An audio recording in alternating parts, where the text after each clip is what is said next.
भूतिया police station. उस सड़क का नाम किसी नक्शे में दर्ज नहीं था। पहाड़ों के बीच से गुजरती वो टूटी फूटी सड़क सिर्फ रात में ही दिखाई देती थी। दिन में वहां सिर्फ जंगल था, लेकिन सूरज ढलते ही जैसे धरती खुद उस रास्ते को बाहर निकाल देती हो।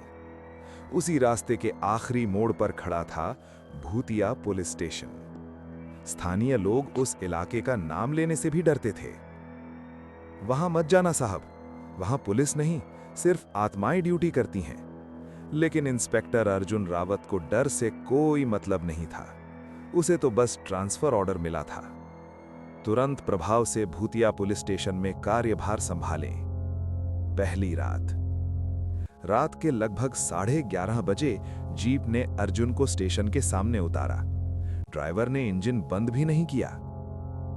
साहब, मैं यहां नहीं रुक सकता, उसने कांपती आवाज में कहा। सुबह तक गाड़ी भी नहीं मिलेगी। इतना कहकर वो भाग गया। अर्जुन ने सामने देखा।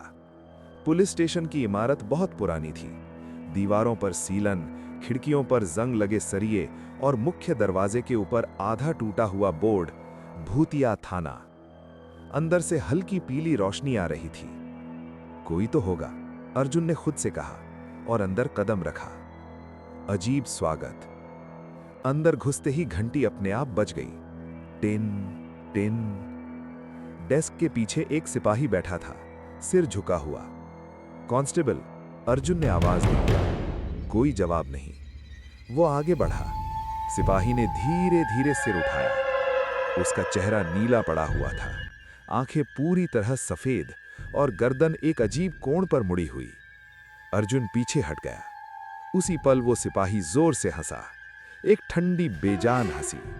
हा हा हा हा, और फिर गायब। पूरा स्टेशन अचानक अंधेरे में डूब गया। पुरानी फाइलें। टॉर्च की रोशनी में अर्जुन ने चारों ओर देखा। दीवारों पर कई तस्वीरें टंगी थीं, पुराने पुलिस अफसरों की। सबकी आंखों पर काली स्याही से क्रॉस बना हुआ था। एक अलमारी में मोटी मोटी फाइलें रखी थीं। ऊपर लिखा था केस 1987। उसने पहली फाइल खोली। भूतिया थाना में तैनात 6 पुलिसकर्मी एक ही रात में मृत पाए गए। सभी के चेहरे पर डर जमी हुई स्थिति में था। मौत का कारण अज्ञात। दूसरी फाइल। थाना प्रभारी आत्महत्या। शरीर फंदे पर लटका मिला, लेकिन पैर जमीन को छू रहे थे। तीसरी फाइल पढ़ते ही अर्जुन के हाथ कांप गए। थाने में तैनात हर नया अधिकारी अधिकतम 7 दिन में या तो पागल हो जाता है या मर जाता है। पहली चीख। रात के ठीक 12 बजे थाने के लॉकअप से आवाज आई, बचाओ, मुझे बचाओ। अर्जुन दौड़कर वहां पहुंचा। अंदर एक आदमी बैठा था, खून से लथपथ। तुम कौन हो? अर्जुन ने पूछा। उसने आदमी की ओर देखा। उसका चेहरा अचानक बदल गया। वो अर्जुन जैसा ही दिखने लगा। मैं तुम हूं, उसने कहा, और तुम अगले हो। अचानक लॉकअप का दरवाजा जोर से बंद हो गया। धड़ाम। अर्जुन ने पीछे मुड़कर देखा। वो आदमी फिर से गायब। सच का पता। सुबह सुबह होते होते अर्जुन को समझ आ गया कि ये थाना सामान्य नहीं है। उसने पुराने रजिस्टर खंगाले। आखिरी पन्ने पर लिखा था, सच्चाई दबाई गई। 1987 में इसी थाने में 12 निर्दोष लोगों को फर्जी एनकाउंटर में मार दिया गया। आदेश ऊपर से था। लाशें थाने की नींव में दफनाई गईं और नीचे साइन थे, तत्कालीन थाना प्रभारी अर्जुन रावत।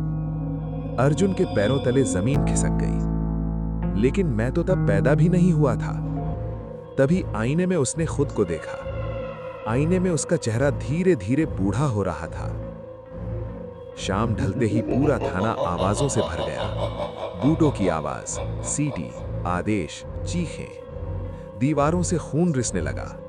12 आत्माएं सामने आकर खड़ी हो गईं। हमें इंसाफ चाहिए, सबने एक साथ कहा।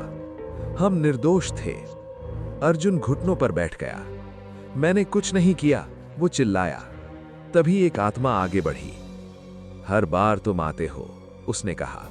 नाम बदल जाता है, चेहरा बदल जाता है, लेकिन आत्मा वही रहती है। शाप। सच्चाई सामने थी। ये थाना एक शाप था।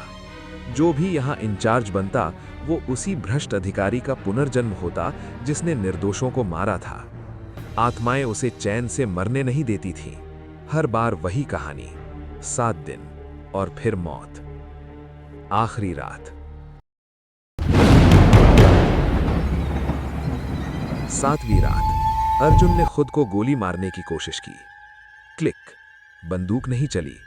पीछे से आवाज आई, इतनी आसानी से नहीं। वही सिपाही खड़ा था, नीला चेहरा, सफेद आंखें। अब ड्यूटी खत्म करने का समय है। थाने की दीवारें गिरने लगीं, जमीन फट गई, आत्माएं चिल्लाईं, इंसाफ। अर्जुन की चीख पूरे जंगल में गूंज गई। सुबह एक नया अफसर वहां पहुंचा। इमारत बिल्कुल ठीक थी। डेस्क के पीछे एक सिपाही बैठा था। रिपोर्ट करें, उसने कहा। नए अफसर ने पूछा, यह थाना इतना बदनाम क्यों है? सिपाही ने मुस्कुराकर जवाब दिया, अफवाहें हैं साहब, यहां सब ठीक है।